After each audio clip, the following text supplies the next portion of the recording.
Hello everyone, welcome back to Pharmacy Burnal. In the following slides, we're going to learn about the nervous system, which include introduction, functions of nervous system, central nervous system and peripheral nervous system. So we will start from some basic introduction.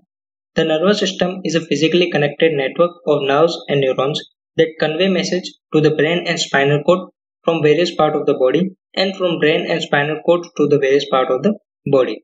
जो nervous system होता है वो nerve और neuron से मिलकर बना हुआ एक नेटवर्क लाइक स्ट्रक्चर होता है हमारी बॉडी के अंदर, जो कि various parts of the body से किसी भी मैसेज को ब्रेन और स्पाइनल कॉर्ड तक ये कन्वे करता है और रिएक्टिव मैसेज को ब्रेन और स्पाइनल कॉर्ड से होते हुए पूरी बॉडी के वेरियस पार्ट तक ये कन्वे करता है. It has two division, central nervous system and peripheral nervous system. Central nervous system के अंदर ब्रेन और स्पाइनल कॉर्ड इंक्लूड होते हैं, जबकि पेरिफेरल नर्वस सिस्टम के अंदर ऑटोनोमिक नर्वस सिस्टम और सोमेटिक नर्वस सिस्टम इंक्लूड होते हैं. Autonomic nervous system further two parts में होता है, parasympathetic nervous system and sympathetic nervous system. Now functions of nervous system. Nervous system control almost every activity of our body like thinking, eating, walking etcetera, as well as working of internal organs like beating of the heart, peristalsis movement in digestion process. जो nervous system होता है वो हमारी body में almost सारी activity के लिए responsible होता है, जैसे thinking, eating, walking, running etcetera. उसके अलावा इंटरनल जो ऑर्गन वर्क करते हैं हमारी बॉडी के अंदर, उसके लिए भी नर्वस सिस्टम रिस्पॉन्सिबल होता है, जैसे beating of the heart, peristalsis movement जो कि डाइजेशन के प्रोसेस में होता है. इस रीजन की वजह से नर्वस सिस्टम को मास्टर ऑफ आवर बॉडी भी कहा जाता है. उसके अलावा sensing of the world like vision, hearing, smell and touch, transmitting information, processing information and producing information. So these are the main functions of nervous system. Now central nervous system और peripheral nervous system को हम discuss करेंगे. First one is the central nervous system, जिसके अंदर brain और spinal cord include होते हैं. Brain जो होता है वो स्कल के बीच में सिचुएटेड रहता है और स्पाइनल कॉर्ड जो होता है वो वर्टिब्रल कॉलम के नीचे सिचुएटेड रहता है. जो रीढ़ की बोन्स होती है उनको हम वर्टिब्रल कॉलम कहते हैं. Spinal cord is a tube-like structure which extends from medulla oblongata to the first lumbar vertebra in the lower back. जो स्पाइनल कोड होता है वो ट्यूब लाइक स्ट्रक्चर होता है, जो कि मेड्यूला ओब्लोंगेटा ब्रेन का पार्ट होता है, वहां से शुरू होकर लंबर वर्टिब्रल कॉलम का पार्ट होता है, वहां तक ये एक्सटेंडेड रहता है.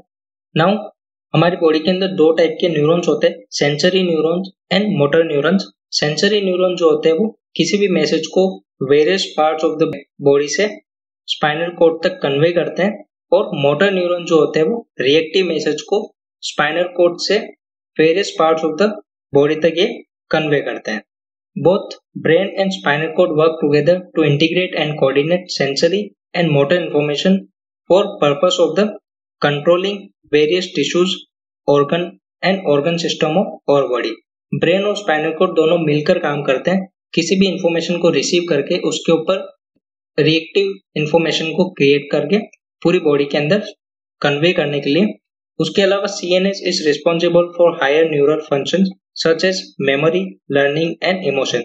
जो सीएनएस होता है वो हायर न्यूरल फंक्शंस के लिए रिस्पॉन्सिबल होता है, क्योंकि हमारी बॉडी में जो भी मैसेजेस होते हैं वो ब्रेन तक पहुंचते हैं और ब्रेन उसके ऊपर रिएक्टिव मैसेज जनरेट करता है और वापस उसको पूरी बॉडी में स्प्रेड करता है, इसलिए ये हायर न्यूरल फंक्शंस के लिए रिस्पॉन्सिबल होता है. नाउ पेरिफेरल नर्वस सिस्टम, जिसको पीएनएस भी कहते हैं, ये दो पार्ट्स में डिवाइडेड होता है. ऑटोनोमिक नर्वस सिस्टम जिसको एएनएस कहते हैं और सोमेटिक नर्वस सिस्टम जिसको एसएनएस भी कहते हैं. First one is the autonomic nervous system. ANS control involuntary movement of visceral organ. जो एएनएस होता है वो इनवॉलंटरी मींस ऑटोनोमिक, जो हमारे बॉडी के अंदर ऑर्गन्स वर्क करते हैं उसके लिए ये रिस्पॉन्सिबल होता है. और सोमेटिक नर्वस सिस्टम जो होता है वो voluntary movement of skeletal muscle. जो मूवमेंट होते हैं हमारी बॉडी के अंदर, जैसे हम हैंड का मूव करते हैं, हम स्पीक कर रहे हैं, तो उसके लिए सोमेटिक नर्वस सिस्टम जो होता है वो रिस्पॉन्सिबल होता है. नाउ एएनएस जो होता है वो फर्दर टू पार्ट्स में डिवाइडेड होता है, sympathetic nervous system and parasympathetic nervous system. Sympathetic nervous system जो होता है वो इमरजेंसी की कंडीशन में एक्टिव होता है, जैसे एक्सरसाइज हो गया, फिजिकल एक्टिविटी. इस कंडीशन में सिंपैथेटिक नर्वस सिस्टम एक्टिव होता है और पैरासिम्पैथेटिक सिस्टम जो होता है वो रेस्टिंग फेज में एक्टिव होता है. इसके अंदर जो एनर्जी का यूज होता है वो बहुत कम होता है या रिड्यूस हो जाता है, और ये एनर्जी को स्टोर करती है और एलिमिनेशन ऑफ वेस्ट के लिए भी ये रिस्पॉन्सिबल होता है. नाउ इस चार्ट के थ्रू हम इसको अंडरस्टैंड करेंगे। जो नर्वस सिस्टम होता है फर्दर 2 पार्ट्स में डिवाइड होता है, central nervous system and peripheral nervous system.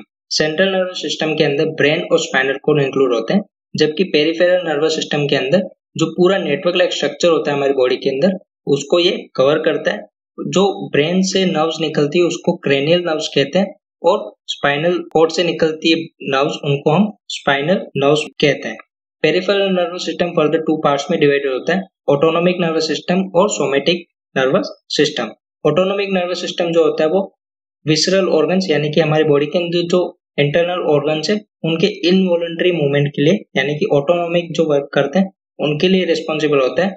Somatic nervous system जो होता है वो वॉलंटरी मूवमेंट, जो कि हम हैंड्स का मूवमेंट करते हैं, वॉक करते हैं या माउथ से कुछ बोलते हैं, उसके लिए वह सोमेटिक नर्वस सिस्टम रिस्पॉन्सिबल होता है। ना autonomic nervous system further 2 parts में डिवाइड होता है, sympathetic nervous system and parasympathetic nervous system. Sympathetic nervous system जो होता है वो इमरजेंसी की कंडीशन में वर्क करता है, और पैरासिम्पैथेटिक नर्वस सिस्टम जो होता है वो रेस्टिंग फेज में वर्क करता है। Thank you for watching Pharmacy Burner. Make sure you like, share and subscribe to stay updated for upcoming videos.